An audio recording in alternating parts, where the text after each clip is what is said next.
Aloha, I'm Kira Lessin, and welcome to Part 3 of Life on Nibiru, the world that died first.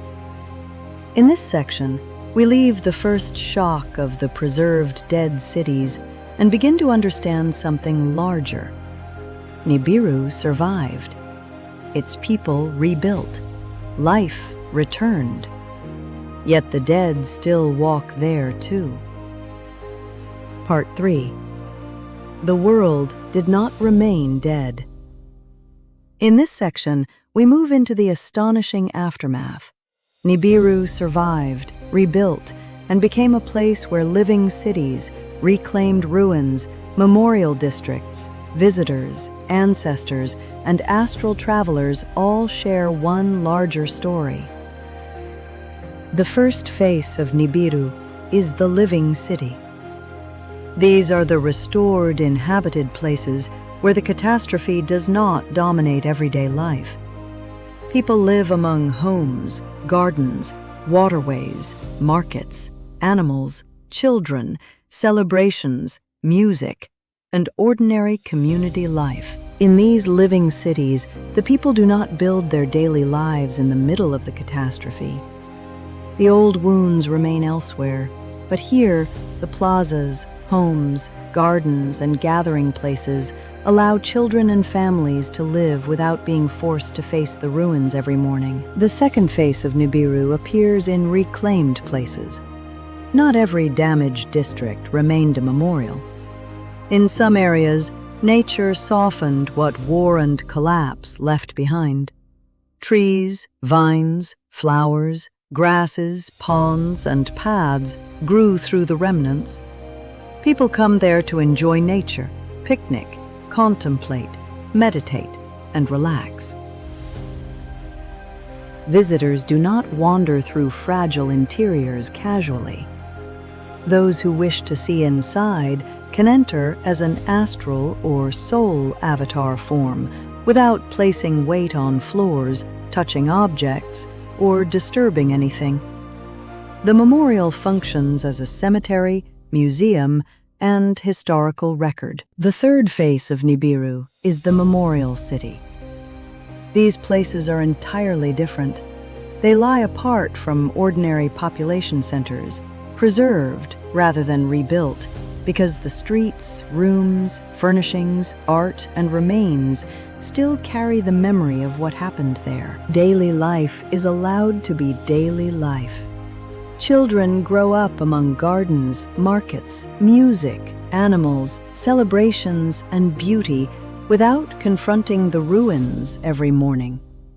The road to the past remains, but a person must choose to take it. The living city I frequent carries almost no visible trace of the catastrophe. The preserved districts lie far beyond the ordinary centers of population, tucked away in remote regions that a person must deliberately choose to visit. The title, "The World That Died First," requires a correction that deepens the warning. Nibiru survived. The world that died first died in its cities, ecosystems, and systems of knowledge. But enough remained for survivors to revive what they could. Life continues beside the preserved wound. These museums, the size of cities, are not displayed in the middle of the living world. They sit in far corners, approached intentionally. When someone visits, the feeling resembles entering a temple, synagogue, mosque, church, cemetery, or sacred archive. Everyone who visits these memorials is mindful and respectful. Beings come from all over the cosmos to pay their respects. The lessons of Nibiru are known throughout existence. If you allow yourself to go there, you feel the dead. The ancestors walk with you. The experience does not feel imagined or symbolic. It feels immediate, responsive, and alive in another layer of the world.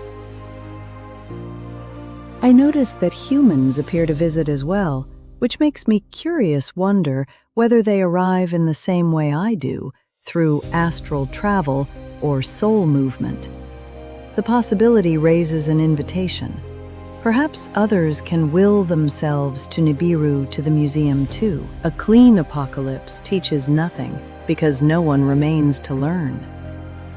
Nibiru's survival carries both halves of the lesson at once.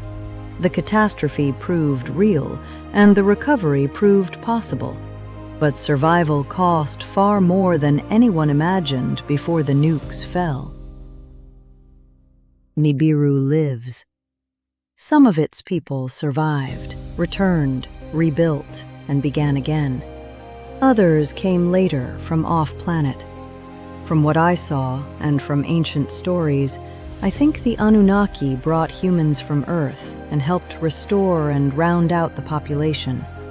These include people from Peru, South America, India, and nearby regions. While I don't know what happened, and the exact pattern remains mysterious, the deeper point is clear. These people are now living on Nibiru, working, celebrating, and sharing a future on a world that once nearly lost its own. Their presence turns survival into a living, breathing reality. Once isolated, Nibiru has become an interstellar gathering place, a sanctuary, a resort, and a place to escape and celebrate. I don't recognize many of the beings here. While humans, humanoids, and the Anunnaki dominate the population, the world feels connected to a much larger community of life that extends beyond Nibiru. And while they still have kings and hierarchy, their society feels much more balanced and fair now. The markets tell the story better than any speech. People do not drift through life with their heads bowed to devices like on Earth. They are present with one another. While they have high tech, the places I visit are peaceful and pleasant, more rural and connected to simpler times. The markets pulse with laughter, bargaining, music, clatter, food, color, movement, and life. Joy echoes through the air. Let's pause for a moment.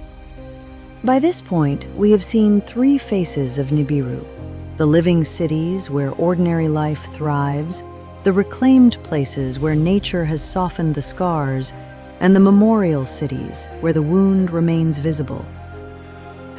Nibiru did not erase its catastrophe. It learned how to live beside it. The Maya comparison opens a larger question. In the traditions my husband, Dr. Sasha Alex Lessin, and I have studied, Thoth, Ningishzida, Quetzalcoatl, and Kukulkan connect deeply with Mesoamerica. Could some Maya or other Earth peoples have been relocated, protected, or taken somewhere they could begin again? Most of the time, I move through Nibiru unnoticed. I am there in astral form, not in a physical body, and sometimes it feels strange, almost as though I am a ghost moving quietly through ordinary life. I watch these kind and loving people work, shop, dance, talk, laugh, and go about their day, while most of them have no idea I am there. At times, I even feel a little like I am spying on them, although that is never my intention. I am simply present in their world, able to see them while remaining invisible to nearly everyone around me. Every so often, someone sees me. A face brightens, someone smiles, waves, or calls me closer.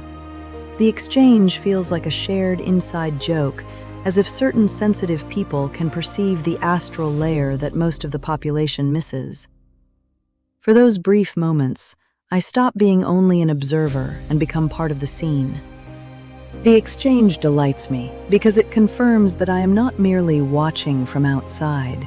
Some people there can recognize my presence and respond to me directly. For example, one of the most tender encounters happened in the market, when a beautiful lady gifted me a calm young animal that also noticed me. She placed the rope in my hand and said, "Here, This is my gift to you." The calf responds to my affection. The moment feels simple, sweet, and deeply alive. The calf trusts me. I touch it with tenderness and feel a direct bond that crosses the boundary between astral visitor and embodied animal. I knew I couldn't keep her, but I felt confident that when I left to return home to Earth, she would be loved and cared for. The encounter reminds me that Nibiru is not only grand cities and ancient tragedy, it is also touch, trust, and affection. For me, the market carries another miracle. On Earth, I have congenital anosmia and cannot smell. On Nibiru, I can smell food, fruit, spices, bread, flowers, oils, and the living richness of the marketplace. The sensory fullness astonishes me. A vendor notices me and offers me something fragrant, tasty, or beautiful. These small moments matter because they make Nibiru feel personal, not abstract. Someone sees me, speaks to me, and includes me in the ordinary generosity of the market. In the market, a woman calls me over and gives me a beautiful necklace. The gesture is spontaneous and kind.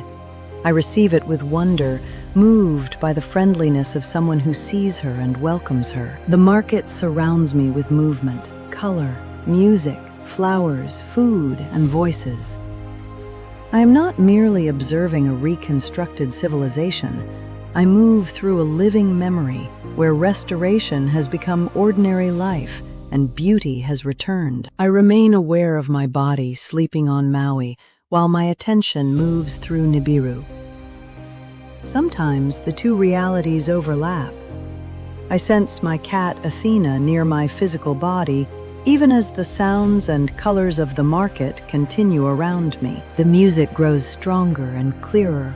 I follow it through the crowd toward dancers and musicians at the heart of the celebration. The sound guides me through the marketplace and pulls me toward the gathering's shared joy. A man with a huge grin sees me and notices that I am trying to move closer. He begins clearing a path through the crowd. I could probably pass through people unnoticed, but that feels rude to me. His kindness lets me enter respectfully. I reach the front and stand close enough to face the musicians. I keep dancing, caught up in the celebration, while sunrise begins far away on Maui. The worlds overlap until Athena's touch gently calls me back into my body. Explore more of the work of the Lessins through Dragon at the End of Time, Enki Speaks, and Aquarian Media. These connected sites carry articles by Sasha and me, videos, interviews, books, and continuing explorations of Nibiru, the Anunnaki, experiencer testimony, consciousness, and humanity's larger story. We now come to the end of Part 3. We close this section with life among the living and the dead. The music, markets, animals, ancestors, visitors, and celebrations show a civilization still carrying its scar, yet still capable of beauty, community, tenderness, and renewal. Preview, Part 4. The next section continues the story of Nibiru's recovery. We look more deeply at the world that came back, the ways life returned, and what a surviving civilization can teach humanity about memory, healing, and responsibility. Mahalo for joining us for Part 3 of the Life on Nibiru, the World That Died First series. Nibiru is more than a world of ruins. It's a world of recovery, remembrance, living cities, reclaimed places, memorial districts, and ancestors still present among the living. In Part 4, we continue with the next chapter, The World Came Back.